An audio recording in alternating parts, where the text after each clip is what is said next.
Well, welcome again to our series of short courses about prayer. And today we'll be thinking about praying with icons. Now, there are two basic approaches to prayer. One is called apophatic prayer. This is a prayer that moves beyond words, images, feelings, emotions. A form of prayer. Sometimes it's called contemplation, where one simply is in the presence of God beyond rationality. Classics like Teresa of Avila or St. John of the Cross, or the wonderful medieval document called The Cloud of Unknowing, all advocate this sort of prayer. The other sort of prayer is called cataphatic, and I'm thoroughly in that category myself.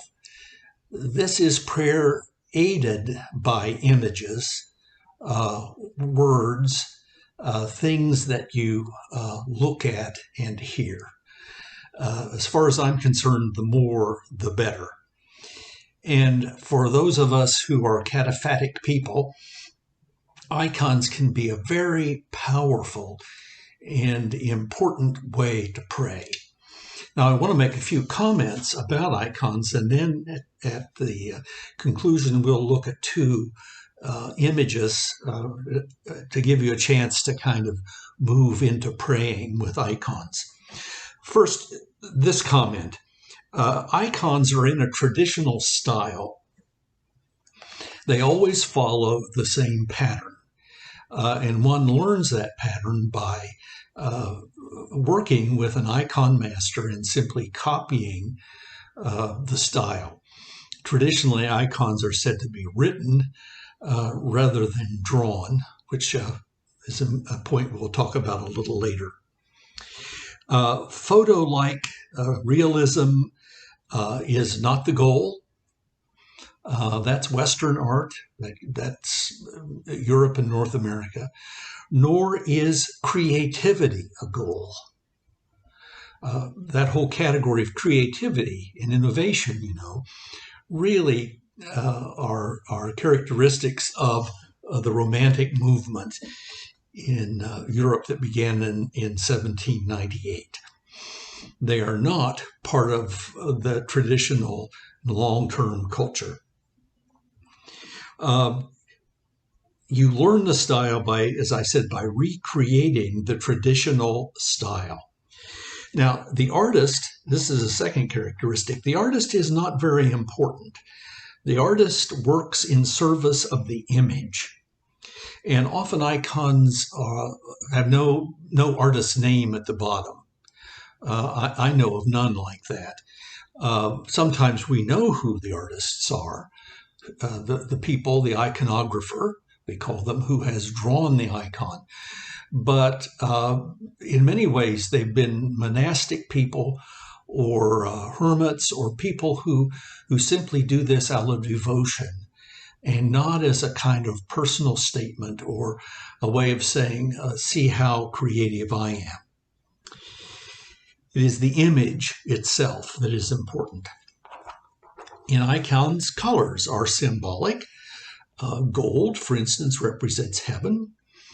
A particular shade of blue is characteristic of the Virgin Mary. Purple is a sign of royalty. So the colors themselves can speak a message. The other thing we should know about icons is that perspective is just the opposite of what we're used to. We're used to a perspective that where things sort of disappear into the horizon. That experience of standing on a railroad track and watching the rails seem to come together far down. Icons are just the opposite. The viewer becomes the point of focus, not the horizon. That's why sometimes people who have had art lessons have a hard time becoming drawers of icon because so much of it is the reverse of our normal pattern. But consider that they're set up so as to draw us in. They're set up in such a way that we become the focus of the perspective. And finally, icons tend to show a person or an event in the history of salvation. They can often be saints, but they can also be events in the life of Jesus, and sometimes even the events of lives of people in the Old Testament. One of the traditional ways to understand icons is to say that they are windows into heaven. And I think that's a useful way. They're usually made in such a way that they are like looking through a window. There may be a frame, but often it's a kind of brick-colored red frame, or sometimes blue, but often that sort of brick red around the edge, so that it is as if you're looking into something. And usually icons have gold, where you would expect to see the blue of the sky or clouds, that gold representing heaven. In traditional icons, and in carefully done ones, it is literally gold. It's gold foil applied to the surface of the icon, which is usually wood. So immediately the whole icon is suffused in a kind of golden glow from heaven. And they were traditionally designed to have candles in front of them, so that this glowing effect becomes even more strong. They are there to help us pray, to call us to prayer. And after you become used to them, at least I find that it's almost an instant invitation to pray. And as we'll see in looking at a couple of instances of them, icons are very quiet. They're very still. They're very stately. There is nothing, certainly nothing sentimental, and certainly nothing emotional about them. You will have entered a world that's different than ours. It's as I've said, calming, quiet, dignified, noble, peaceful, and it evokes that from us. Those are the attitudes of prayer, don't you think? That help us pray. Now, there isn't much in Western art that has that same sort of stately feel. Some of the music of Bach, or some of the frescoes of Piero della Francesco have this quality. But most of the time, Western art is not that way. I'm saying East and West. The Eastern Church, Orthodoxy, is the source of the icons. They pull us into a new reality. They take us to a different place. They pull us out of ourselves. And isn't that a blessed relief? I get tired of myself and my own stuff all the time. They call us to step into this golden reality. And sometimes they even speak a divine word. Sometimes they say something to us that we need to hear. Maybe that's why we say that they are written rather than drawn. So those are icons. And I invite you to look at two icons with me and see if we can't begin to understand how to pray with them. The first image that we'll look at is called Holy Kissing. And this is one of my favorite icon images. There you see that brick red window frame sort of feel to it. And there is the Blessed Virgin Mary, dressed in that particular blue and purple. In fact, she's dressed as a queen. Often in icons, Mary is dressed in what people in the ancient church of the East would have identified as the clothing of the empress. She has divine stars, 3 persons on her, and there she's very lovingly holding the Lord Jesus. A couple of comments here. You'll notice the lettering. It's a very stylized Greek.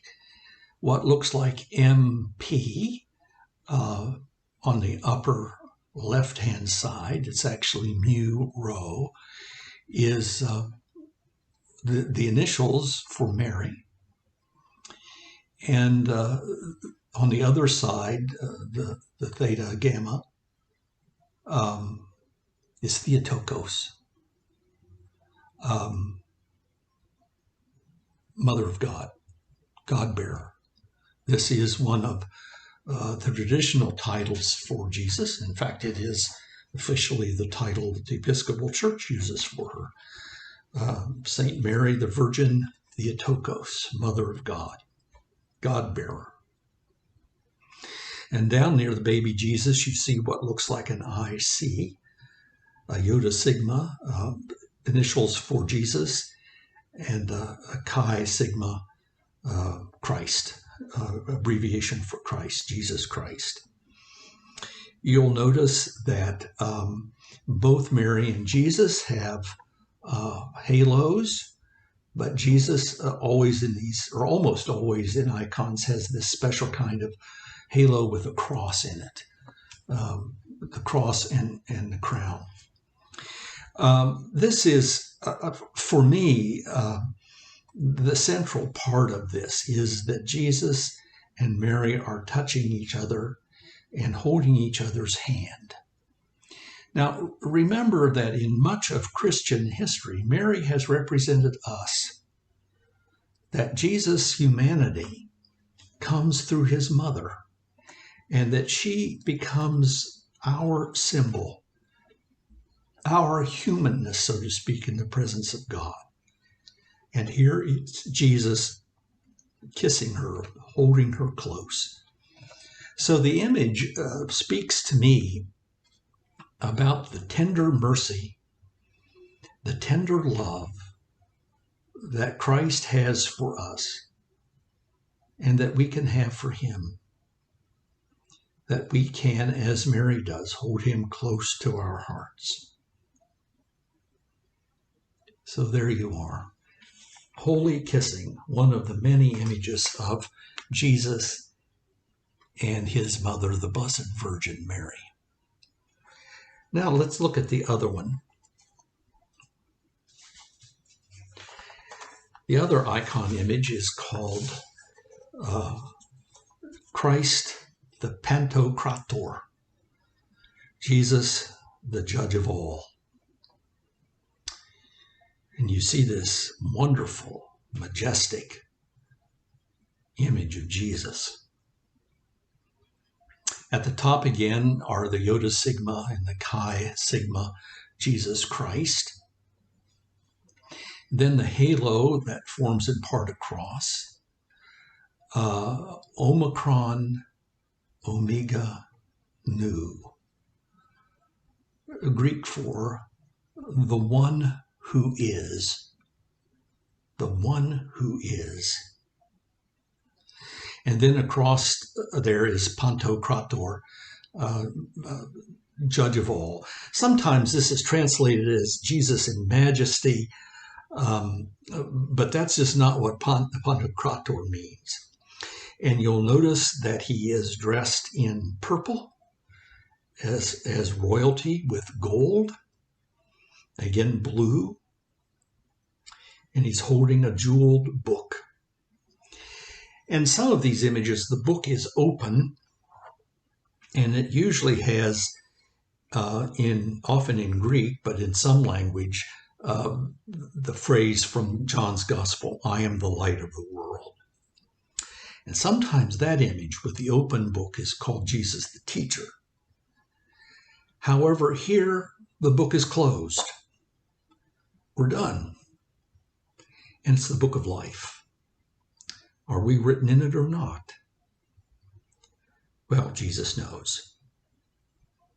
And then we have his hands. His right hand in a blessing. And even that is symbolic. Let me see if I can explain this. You see on his right hand, his little finger, that is a Greek Yoda, an I, or what would become for us a J. And then you see that next finger in and his thumb form a kind of C-shaped. That's that ancient form of sigma.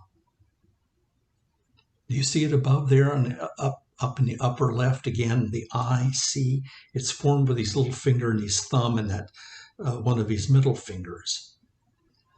And then you see his index finger and the other middle finger in a form of an X. That's the chi. And again, the C is the sigma. So he has, with his own fingers, formed his name, Jesus Christ. Try doing that with your hands sometime. That's extremely difficult, if not impossible. So what are you seeing here? The light of heaven? A very majestic Jesus. You'll notice that his head is large, indicating knowledge. Solemn. Do you notice that he's looking directly at you? How do you feel? What's that expression say? Well, to me it says at least, I am someone to be taken seriously. And I can see you. I know you. But at the same time, with all of that solemnity and glory, with his right hand, he's blessing us. Blessing us. Granting us mercy and forgiveness. A very powerful image. I have a form of this sitting on my desk right now, an icon of a similar nature that I purchased in Jerusalem. It moves me every time I look at it. So there you are, 2 icons. I invite you to use them in your prayer. See if it leads you someplace. Not everyone is moved by them, of course, but I find it helpful to have icons in significant places in my life. My office has several. And when I travel, I carry a little icon with me that I can put in my hotel room. When I'm leading a meeting, I have a little image of Jesus that I put in front of me to remind me of what the meeting really is about. So, praying with icons, I invite you to try it. Thank you for being with me for these few minutes. May God the Father, the Son, and the Spirit bless and keep you.